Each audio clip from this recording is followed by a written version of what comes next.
When Judge Harrison Mitchell saw Barack Obama walk into his Chicago courtroom without a lawyer, he couldn't stop laughing. The famous former president had decided to defend himself in a $25 million lawsuit that could destroy his restaurant empire. As reporters scribbled notes and expensive lawyers smirked, the judge made jokes about Obama trying to legislate his way through the law. But Obama had a secret. For 3 months, he'd been studying law at night, preparing for this moment like it was a presidential debate. What happened next would shock everyone in that courtroom and change the American legal system forever. The wooden gavel struck hard against the judge's bench, sending a sharp crack through the federal courtroom in downtown Chicago. Barack Obama stood tall at the defendant's table, his lean frame draped in a perfectly tailored navy suit. The morning sun streamed through the high windows, catching the gleam of his presidential cufflinks. "Order in the court," Judge Harrison Mitchell announced, adjusting his black robe. The 65-year-old judge peered over his glasses at Obama with barely concealed amusement. "Mr. Obama, am I to understand that you intend to represent yourself in this matter?" "Yes, Your Honor," Obama replied, his voice steady and confident. A ripple of whispers spread through the packed courtroom. Reporters scribbled furiously in their notebooks while cameras clicked from the media section. Judge Mitchell's lips curled into a condescending smile. "Mr. Obama," the judge said, leaning forward, "this is a $25 million trademark dispute, not a State of the Union address. Are you absolutely certain you want to proceed without legal counsel?" Before Obama could respond, laughter erupted from the plaintiff's table. Marcus Shelton, the CEO of Wilson Foods Corporation, nudged his team of high-powered attorneys. Their expensive suits and smug expressions said everything. They thought this would be the easiest case of their careers. "Your Honor," Obama said, unfazed by the mockery, "I understand the gravity of this situation. I'm prepared to proceed." Judge Mitchell actually chuckled, shaking his head. "Well, it's your funeral, Mr. Obama. Let the record show that the defendant has chosen to represent himself." He paused, then added with obvious sarcasm, "Perhaps you can legislate your way through trademark law." The courtroom erupted in laughter. Even the court stenographer had to stifle a giggle. Obama remained composed, his famous deliberative demeanor hiding the competitive fire burning behind his eyes, though no one could see it yet. 3 months earlier, Obama had been blindsided by the lawsuit. His successful restaurant chain, Hope Flavor, had grown from 1 location in Chicago to 15 across the country. Each restaurant featured political memorabilia, gourmet dining, and Obama's personal touch in every detail. Then came the certified letter claiming he had stolen the concept from Wilson Foods' American Table restaurants. The allegations were serious. Wilson Foods claimed Obama had accessed confidential business plans, copied their menu concepts, and even stolen their architectural designs. They demanded $25 million and wanted all Hope Flavor locations shut down immediately. Obama's initial legal team had urged him to settle, suggesting the negative publicity alone could damage his brand beyond repair. But something didn't sit right with him. Obama had built his career on fighting battles everyone said he couldn't win. Back in the courtroom, Judge Mitchell gestured to the plaintiff's lead attorney, Richard Blackwell. "Mr. Blackwell, please present your opening statement." Blackwell stood, buttoning his jacket with practiced precision. "Thank you, Your Honor. We will prove beyond any doubt that Barack Obama deliberately and maliciously stole proprietary information from Wilson Foods Corporation. We have documents, emails, and witness testimony that will demonstrate how Mr. Obama accessed our confidential files and used them to create his Hope Flavor restaurants." As Blackwell continued his polished presentation, Obama sat quietly, taking notes on a legal pad. What no one knew, not the judge, not the opposing lawyers, not even the reporters hanging on every word, was that Obama had spent the last 3 months preparing for this moment with the same intensity he once reserved for presidential debates. Late nights studying trademark law, secret meetings with a retired judge, countless hours reviewing similar cases. Obama had approached this legal battle like he approached everything else in life, with an obsession to win. "Your witness," Judge Mitchell said to Obama after Blackwell finished, still wearing that patronizing smile. Obama stood, straightened his tie, and walked to the center of the courtroom, the same measured walk he'd made to countless podiums before. The room fell silent. "Your Honor," Obama began, "I'd like to request a brief recess to review some documents before we proceed." Judge Mitchell sighed dramatically. "Mr. Obama, this is precisely why defendants need proper legal representation." "Very well. 15-minute recess." As the judge banged his gavel, Obama returned to his table. He opened his briefcase and pulled out a thick folder, evidence that would soon wipe the smirk off everyone's faces. But not yet. Like any great strategist, Obama knew timing was everything. The game had just begun, and Barack Obama was about to show everyone why you should never underestimate a champion. The 15-minute recess felt like the moments before a crucial State of the Union address. Obama sat alone at the defendant's table, surrounded by stacks of documents, while the courtroom buzzed with excited chatter. Through the large windows, he could see news vans lining Madison Street, their satellite dishes pointed skyward. His phone vibrated, a text from his daughter Malia. "Dad, we're here, right behind you." Obama turned slightly. There in the third row sat his family, Michelle wearing her confident, supportive expression, his daughters Malia and Sasha, both trying to look brave, his mother-in-law Marion, who had flown in from Hawaii. Their presence reminded Obama of what was truly at stake. This wasn't just about money or restaurants, it was about legacy, about the empire he'd built after politics, about proving he could succeed beyond the White House. Hope Flavor had started as a dream during his final year in office. He'd always said, "I want people to experience excellence in everything I do." The first restaurant opened in Chicago in 2018, featuring design elements that symbolized American unity, walls lined with memorabilia from his career, and a menu crafted by world-class chefs. Now 15 locations later, Hope Flavor employed over 2,000 people. Each restaurant sponsored local youth education programs and provided scholarships to underprivileged students. If he lost this case, it would all disappear. The employees would lose their jobs, the community programs would shut down, and his reputation as a businessman would be destroyed. "All rise," the bailiff announced as Judge Mitchell returned to the bench. "Mr. Obama," the judge said, settling into his chair, "are you ready to proceed?" "Yes, Your Honor." Across the aisle, Marcus Shelton whispered something to his lawyers, then smirked. The 55-year-old CEO of Wilson Foods had built his fortune through aggressive tactics and hostile takeovers. His American table chain had struggled to compete with Hope Flavor, losing market share in every city where both operated. Shelton's lead attorney, Richard Blackwell, called their first witness, Jennifer Martinez, Wilson Foods' former director of strategic planning. "Ms. Martinez," Blackwell began, "please tell the court about the confidential documents that were stolen from your office." Martinez, a nervous woman in her 40s, fidgeted with her glasses. "In March of 2019, I noticed several files missing from my computer. They contained detailed plans for American Table's expansion, including architectural designs, menu concepts, and marketing strategies." And what happened next? 6 months later, Hope Flavor announced new locations in the exact same cities we had planned to enter. Their restaurants had similar layouts, comparable menu items, and almost identical marketing campaigns. The jury leaned forward, clearly intrigued. Judge Mitchell nodded approvingly at Blackwell. "Your witness, Mr. Obama," the judge said, a hint of amusement still in his voice. Obama stood and approached the witness stand. He moved with the same deliberate grace that had once made him the most respected orator in politics. "Ms. Martinez," Obama began, "you mentioned files went missing in March 2019. Did you report this to the police?" "Well, no, Did you file an internal report with your IT department?" "Not exactly. So there's no official record of these files being stolen?" Martinez glanced nervously at Shelton. "Mr. Shelton said he would handle it internally." Obama paused, letting her words hang in the air. The courtroom grew quiet. "Ms. Martinez, is it true that you were fired from Wilson Foods in April 2019? "Objection," Blackwell shouted, jumping to his feet. "Relevance?" Judge Mitchell considered for a moment. "I'll allow it. Answer the question, Ms. Martinez." "Yes," she admitted quietly. "And isn't it also true that you were fired for sharing confidential information with a competitor?" Martinez's face flushed red. "That was never proven."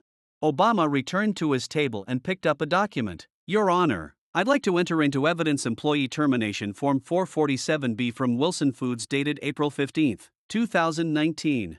As Obama read the termination details aloud, the mood in the courtroom shifted. Shelton's confident smirk began to fade. Judge Mitchell leaned forward, his dismissive attitude replaced by genuine interest. Obama wasn't finished. He pulled out another folder containing financial records that showed Hope Flavor's expansion plans had been in development since 2017, 2 years before the alleged theft. Ms. Martinez, Obama continued. Are you aware that Hope Flavor filed trademark applications for these locations in 2017? I didn't know that. The revelation sent whispers through the courtroom. Reporters scribbled furiously. Obama's family sat straighter, hope lighting their faces. As the morning session concluded, one thing became clear: Barack Obama hadn't walked into this courtroom unprepared. He had studied, planned, and strategized just like he had for every significant challenge in his life. Outside, the Chicago wind whipped through the city streets. Storm clouds gathered on the horizon. But inside the courthouse, a different kind of storm was brewing. The political legend was about to prove that his analytical genius extended far beyond the Oval Office. The stakes couldn't be higher, and Obama was just getting started.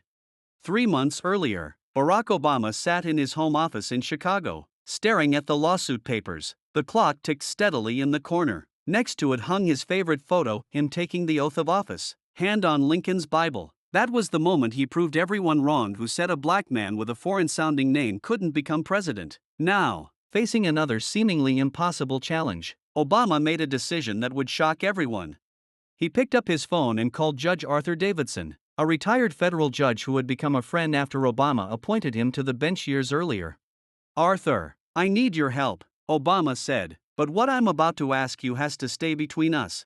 2 days later, Obama enrolled in night classes at Chicago School of Law under the name Barry Toro. He wore thick-rimmed glasses and a baseball cap, blending in with students half his age. While his classmates thought he was just another older student changing careers, Obama absorbed every lesson with the same intensity he once studied policy briefs.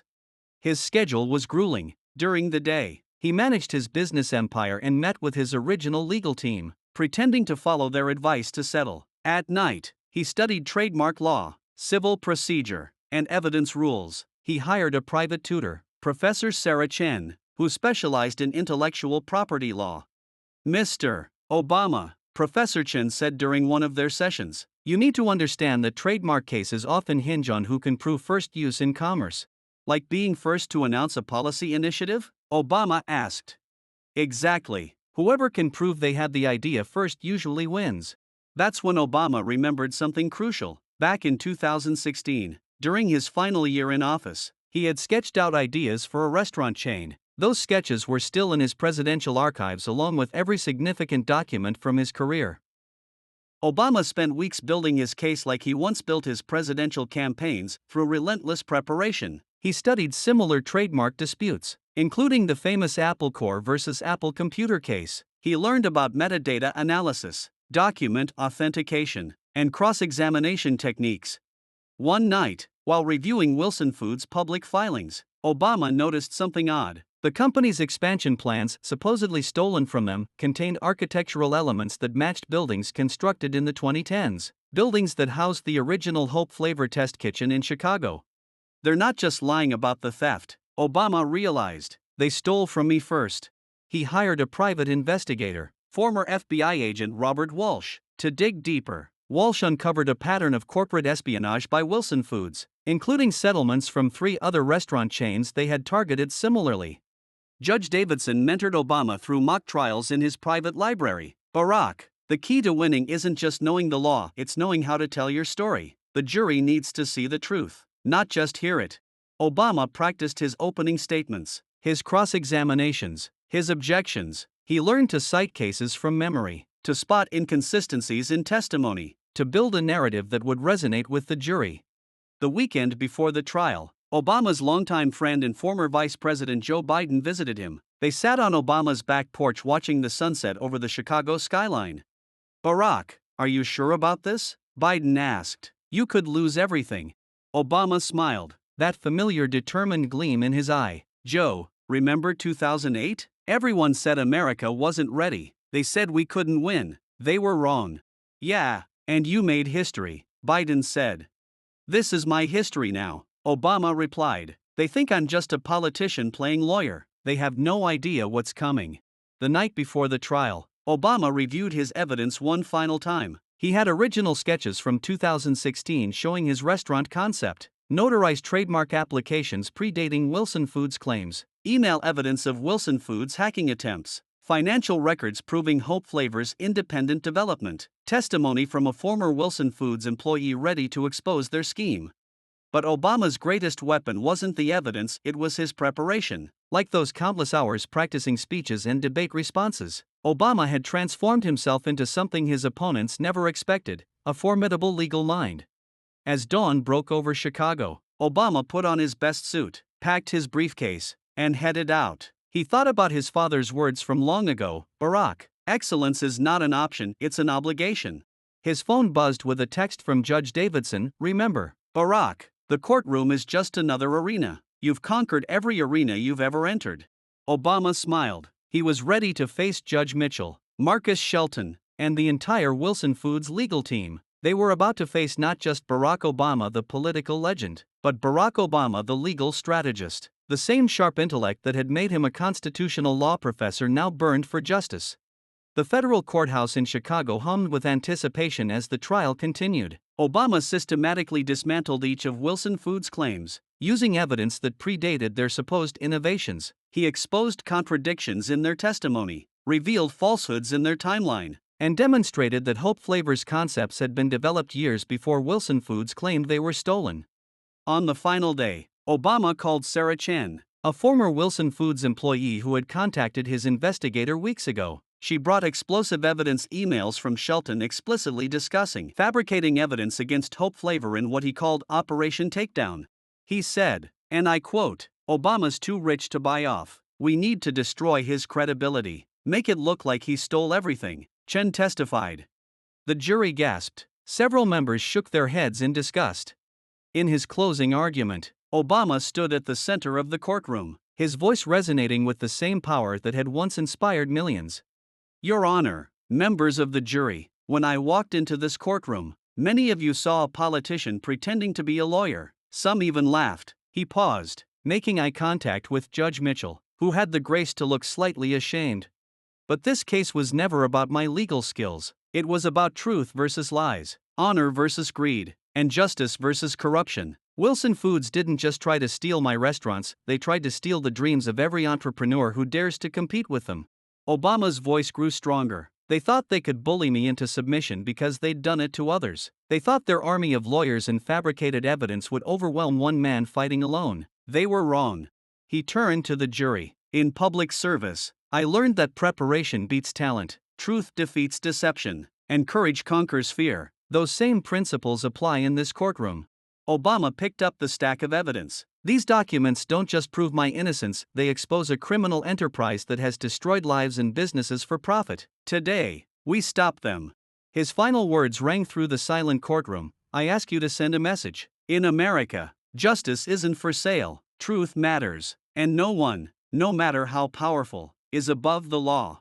As Obama returned to his seat, several jury members wiped away tears. Even hardened court reporters seemed moved. Judge Mitchell spoke solemnly. Mr. Obama, I owe you an apology. When you chose to represent yourself, I questioned your judgment. I was wrong. You've conducted yourself with skill, integrity, and remarkable legal acumen. This court is impressed. He turned to Shelton's lawyers. Given the evidence presented, I'm dismissing all charges against Mr. Obama and Hope Flavor. Furthermore, I'm referring this matter to the U.S. Attorney's Office for Criminal Prosecution. The gavel came down with finality. Case dismissed with prejudice. In the aftermath, Obama established the Obama Justice Initiative, a legal fund providing free representation to businesses targeted by corporate predators. No small business should face financial ruin because they can't afford to fight back, he announced. The victory was more than a personal triumph. It exposed a system of corporate corruption and gave hope to countless victims. As Obama visited Rosa's Kitchen, a family restaurant that had been forced to pay Wilson Foods $200,000 over a fabricated recipe theft claim, he placed his hand on the elderly owner's shoulder.